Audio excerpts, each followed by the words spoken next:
Talk about more measurables, because you were talking handshakes. Hands have been a bit of a topic of conversation here, specifically the hands of Kenny Pickett and maybe lack thereof. Brady, are we making too big of a situation about this? Because it's been a conversation. You've heard murmurs around this room over the last few days. Yeah, it never shocks or ceases to amaze me how much we talk about hand size with quarterbacks. And it's like, look, the football's a little bigger than the NFL, a little longer, a little more girth to it. So there's a thought to it that if you don't have as big of a hand, you're not going to be able to spin the football as well through adverse conditions. He wears gloves, and it improves his grip. I think it's going to improve his ability to be able to control the football and protect the football. And if those are your concerns, just go back and watch the tape in college. He didn't have an issue with it at all, playing in Pitt. Last time I checked, it snows there, it rains there. Now, I know the Senior Bowl didn't go great for him, but the truth is this. For every quarterback that goes to the NFL level, because of the difference in size of the football, there will be a little bit of a learning curve, if you will, for learning where you need to place your hand on the football to get it to spin the best and feel most comfortable with it. He might still be in that phase during the Senior Bowl when they transition to that football. There might be another number of quarterbacks here at the Combine that don't look to have the ball jump out of their hands quite as well because of that transition. But I don't have any reservations about it. I know we're jumping into one percentile territory as far as his hand being 8.5 inches. But again, he'll wear gloves. It's not an issue for me. And that's what I was. I'm sorry. No, so you got me sitting here looking at Brady's hands right now. I was going to ask for a point of reference there on. Well, my nails. My nails.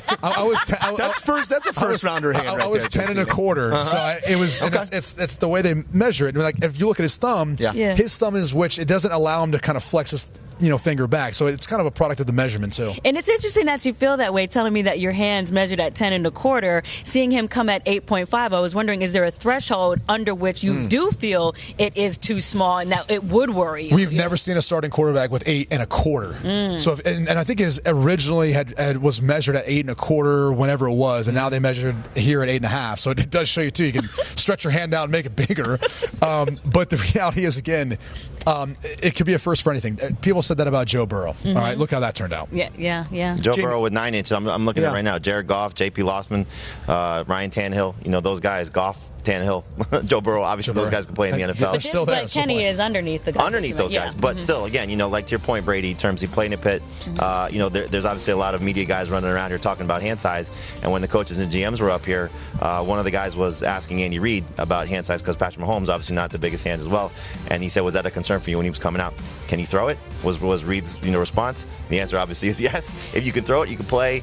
You're going to obviously be a difference maker no matter what. And if I could just ask you, too, obviously, since the resident quarterback on the set, you're talking about maybe not being able to spin it as much, if the hand is smaller. But what about if you're facing like the Josh Normans and the, the Peanut Tillmans, who are the guys that, can punch it out? Yeah, it's a concern, I'll be honest with you. If you're as relaxed as you should be in the pocket, people want to talk about, and quarterback coach, 2 hands on the football. That's great in theory. Like Joe Burrow is one of the best fundamentally. Tom Brady does a great job with it, too. But if a defender wants to, they're trained to knock it out. They literally have individual drills at the beginning of practice every single day where they're working on punching the football out. If they want it out, it's going to come out. Doesn't matter how small or big your hand is. There might be a couple instances where it stays, but the biggest thing is, again, how do they throw it? How do they spin it in adverse conditions? He's proven over his track record at Pitt, he doesn't have an issue with it. I think the bigger concern for me with him is less of the hand size, and you're very convincing up here with that as well, but just more as to whether he's reached his ceiling or closer to his ceiling in comparison to some of the other prospects. That's right. At quarterback. And that would be your one knock based on the tape you saw this year, because there's nothing really else you're pointing to from this year's tape that would make you concerned. And there were some people who talked about that with Joe Burrow. He kind of came in as an older quarterback.